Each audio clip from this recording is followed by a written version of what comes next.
Praise Lord. ഞാൻ ലോകത്തിൻ്റെ ദൈവമാണ്, എന്നെ ആരാധിക്കൂ എന്ന് പറഞ്ഞത് യേശുവോ അതോ പിശാചോ? ഈ ചോദ്യത്തിനുള്ള ഉത്തരമാണ് താഴെ കാണിച്ചിരിക്കുന്നത്. ലോകം എൻ്റേതാണ്, അതായത് ഞാൻ ലോകത്തിൻ്റെ ദൈവമാണ്, എന്നെ ആരാധിച്ചാൽ, വീണ് എന്നെ നമസ്കരിച്ചാൽ ഇതെല്ലാം നിനക്ക് തരാം എന്നാണ് പിശാച്, അതായത് സാത്താൻ യേശുവിനോട് പറഞ്ഞത്. മത്തായിയുടെ സുവിശേഷം 4-ാം അധ്യായം 9-ാം വാക്യത്തിലാണ് അത് പറയുന്നത്. ഒന്ന് നോക്കാം. പിന്നെ പിശാച് അവനെ ഏറ്റവും ഉയർന്നൊരു മലമേൽ കൂട്ടിക്കൊണ്ടുപോയി ലോകത്തിലെ സകല രാജ്യങ്ങളെയും അവയുടെ മഹത്വത്തെയും കാണിച്ചു. വീണ് എന്നെ നമസ്കരിച്ചാൽ ഇതൊക്കെയും നിനക്ക് തരാം എന്ന് അവനോട് പറഞ്ഞു. ഇതാണ് ആ വചനം. അതായത് സാത്താൻ ആരാധനയ്ക്ക് യോഗ്യനായ ദൈവമാണെന്നും ഈ ലോകം കിട്ടണമെങ്കിൽ അവനെ ആരാധിക്കണമെന്നുമാണ് അവൻ യേശുവിനോട് പറഞ്ഞത്. എന്നാൽ യേശു ഇതിന് മറുപടിയായി സാത്താൻ ഈ ലോകത്തിൻ്റെ ദൈവമല്ലെന്ന് തിരിച്ചു പറയുന്നില്ല. യേശു ദൈവമാണ് സാത്താനോട് പറഞ്ഞുമില്ല. സാത്താനും മക്കളും സ്വയം സ്വീകരിക്കുന്ന വില കുറഞ്ഞ രീതിയിലുള്ള പുകഴ്ചകൾ യേശു ആഗ്രഹിക്കുന്നില്ല എന്നതാണ് ഇതിന് കാരണം. അതുകൊണ്ടാണ് അത്ഭുതങ്ങൾ പ്രവർത്തിക്കാൻ സാത്താൻ പറഞ്ഞപ്പോൾ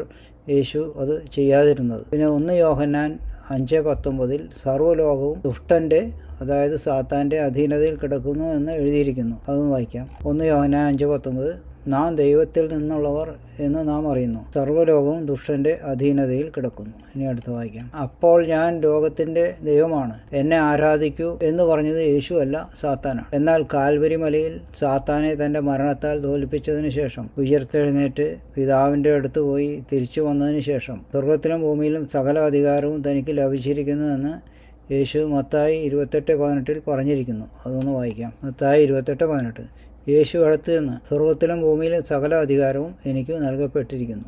അതിനാൽ ആ സമയം മുതൽ ലോകത്തിലെ സകല അധികാരങ്ങൾക്ക് മേൽ യേശുക്രിസ്തു വാഴുന്നു എന്ന് വ്യക്തമാണ്. ആ സമയം വരെയും പിതാവായ ദൈവമാണ് ഭൂമിയിലെ സകല അധികാരത്തിനും മേലായി പ്രവർത്തിച്ചിരുന്നത്.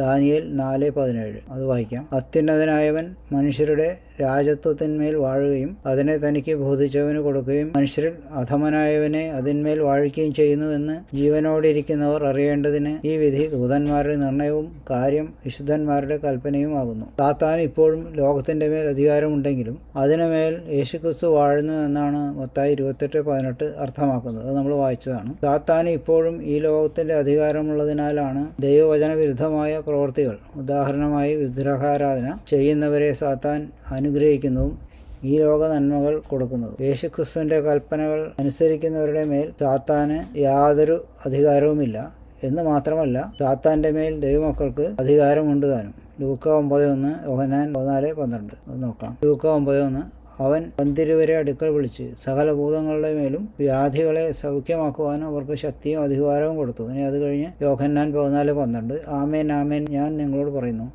ഞാൻ ചെയ്യുന്ന പ്രവൃത്തി എന്നിൽ വിശ്വസിക്കുന്നവനും ചെയ്യും, ഞാൻ പിതാവിൻ്റെ അടുക്കൽ പോകുന്നതുകൊണ്ട് അതിൽ വലിയതും അവൻ ചെയ്യും. അത് യേശുക്രിസ്തു ചെയ്ത എല്ലാ പ്രവൃത്തികളും യേശുക്രിസ്തുവിനെ വിശ്വസിക്കുന്ന എല്ലാവർക്കും ചെയ്യാൻ പറ്റുമെന്നാണല്ലോ പറയുന്നത്. അപ്പോൾ ഈ കാലത്ത് വിശ്വാസികൾക്കും ബാധകമായ ഒരു വചനമാണ് ഇത് എന്നാണ് അർത്ഥമാക്കുന്നത്. ഇത്രയും പറഞ്ഞ് നിർത്തുകയാണ്.